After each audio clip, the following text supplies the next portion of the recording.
back at the Anaheim Stadium in Anaheim, California. It's time for the semifinals of one of the most bizarre monster truck events ever. It's the King Crunch of Scott Stevens against Bigfoot. Now, we haven't seen Jim Kramer and Bigfoot so far in eliminations because he received a bye run in the first round as the #1 qualifier. But now he's got to take on the Crunch entry of Stevens. Look out, he's up on two wheels and misses the turn entirely.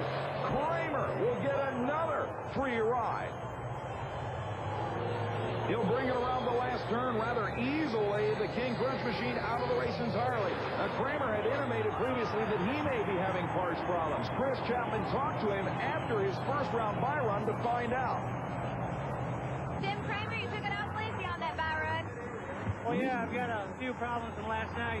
We had kind of a little mishap last night. You know, two trucks got together, so I'm running with kind of a broken locking differential. So I'm having to take it easy, and when I need to push it hard, I'll push it hard. But right now, I just take it a little bit easy, but I'm trying to save the truck for later. Well, he'll have to save it. You can see the crowd raising that cheer again for the hometown hero, the Big Red Chevrolet of Jim Reese, the Ecology Wrecking Eliminator, as he leaves the line with the Valvoline Racer of Schott. And right now, it looks like Schott is completely out of the ball game. The heavyweight Chevrolet just can't keep up with the California racer, understandably with a 10,000-pound weight disadvantage. Reese moves into another final round with Bigfoot. Schott continues the run, a valiant semifinal finish for this guy, with a truck that, like I said, is giving up a huge weight displacement advantage. So the semifinals have produced a California versus Missouri, Ford versus Chevy, Bigfoot versus Eliminator battle. But we've got more action from Worcester, Massachusetts. Here at the Centrum, we're ready to go super modified mud racing. An 80-foot long course of 36-inch deep mud with only 80 feet in which to stop the machines. The super modifieds will be qualifying for the 4-car Camel shootout. The 4 quickest elapsed times in this qualifying round will advance. And here's the man who is threatening 3-time world champ Tom Martin's supremacy. Jeff Backer out of Milwaukee, Wisconsin, in the Insanity.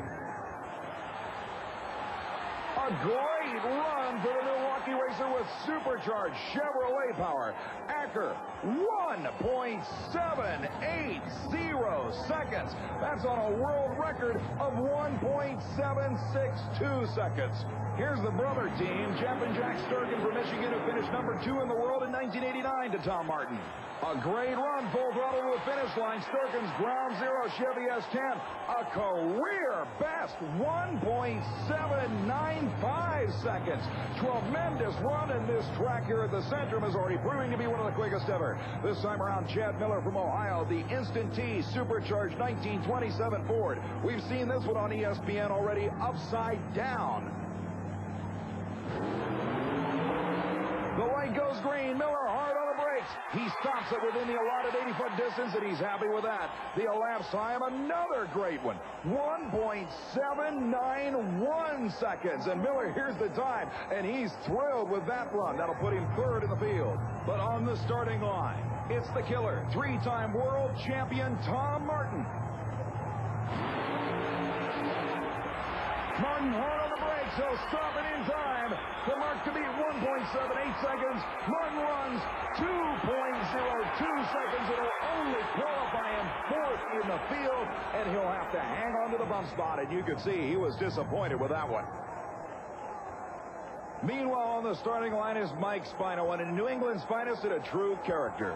I'll tell you, it'll be a real tough competition. There's still some really good trucks out there, but this Chevrolet Big Block is going to do it. And with your fan club back here, how can you lose, right?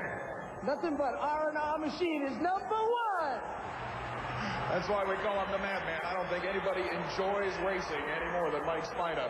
He's got to go 2.02 seconds to qualify for the Camel shootout. Spino on the brakes hard. It was a great run.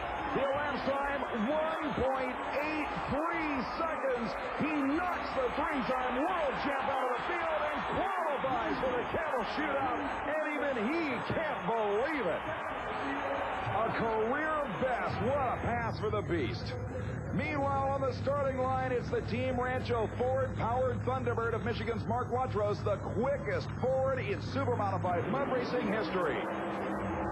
Another incredible run. He stops it in time. This could well be the quickest 4-car field in this sport's history. The elapsed time, 1.77 seconds.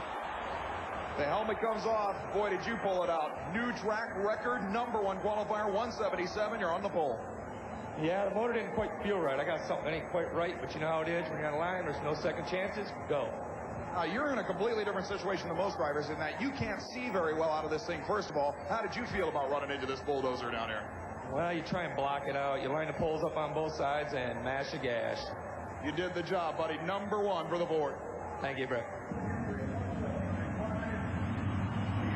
Second quickest field in the sport's history. But more importantly, look at this. 4 cars within 25 thousandths of a second of each other. This is really going to be a Camel shootout. And, of course, we have the monster truck finals from Anaheim, California. Don't go away.